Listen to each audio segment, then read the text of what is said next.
Hi everyone. In this video, we are going to see time value of money from the subject business finance. Time value of money is the concept that money available today is worth more than the same amount in the future. Of course, the today's 1 rupee is not equal to tomorrow's. This is a very good saying about to understand the concept time value of money because money has the ability to earn interest over time. So today's 1 rupee is not equal to tomorrow's. The difference is time value of money. Reasons for time value of money. Why time value of money is to be considered? Because money earn interest when it is being invested, and inflation is there in the economy. Future money buys fewer goods, value decreases over time, and risk and uncertainty is there. Future is uncertain, so today's money is more valuable. Preference for liquidity. People prefer cash in hands rather than waiting to get it in future. Important concepts in TVM, that is time value of money. If you are understanding these concepts thoroughly, you are able to solve the problems.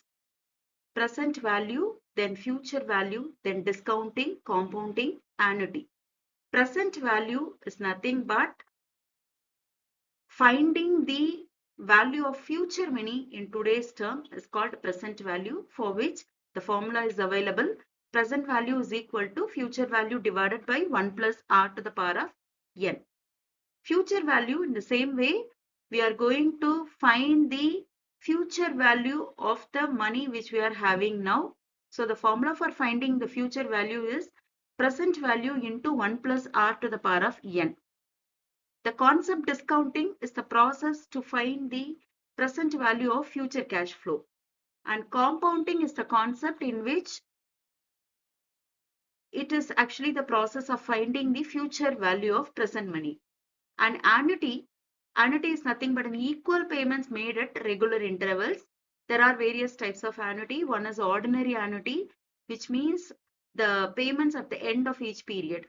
So the period may be of quarterly, half yearly, annually, or monthly. And annuity due, this is actually the payment at the beginning of each period. Then perpetuity, an annuity that continues forever. So here I would like to explain how to find the future value of money. For example, if you invest 10,000 at 10% for 3 years, then the formula is future value is equal to present value. That is, you are going to invest 10,000 rupee. That is a present value, 10,000 into 1 plus R is the formula. So R is 10%. Rate of interest is R. Here we should take it in a decimal place. Decimal value. So 10 can be taken as 0.10. 1 plus r is the formula. So 1 plus 0.10 will become 1.1 to the power of n. N is nothing but 3 years. So n is 3. So when you are calculating this, you will get 13,310. The future value of 10,000, present 10,000 is 13,310 after 3 years at the rate of 10% interest, right? In the same way, we can find the present value for the future money. You will receive 20,000, which means in future, that is after 5 years, you will receive 20,000 rupee at the discounting rate of 8%. Then what will be the present value? So future value into 1 plus r, that is 1 plus 0.80 will become, 1 plus 0.08 will become 1 plus 0.8 to the power of n. The approximate value comes 13,612. So this is how you will find the future value and the present value of money. And I have brought some university questions. This is of Madras University question asked in November 2024, 5 marks question. Calculate the future value. The question is, the question which is there in the left side, the answer is on the right side. Question is, calculate the future value of the series of payment at the end of 4th year. Rate of interest is 9%. So payment of first year is 1500 at the end of first year. You will get it at the end of first year.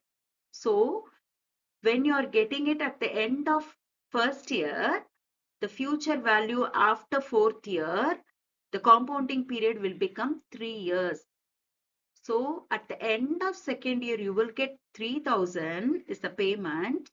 And when it has been calculated after fourth year, that is at maturity period, then the compounding period is 2 years. Like this N is the N for the period, the payment 1 is 3, N for the payment 2 is 2, and N for the payment 3 is 1, and last at the end of fourth year you'll get 6000, and the future value of that 6000 at the end of fourth year will be the same. So the compounding period is 0 year. Yes, able to understand? Yes, future value is equal to, the formula is present value into 1 plus r to the power of n. For the first payment, 1500 is the amount into 1 plus r, that is 1 plus 0.09. So is the interest rate. When we are adding these two, it will become 1.09 to the power of 3. How 3 comes?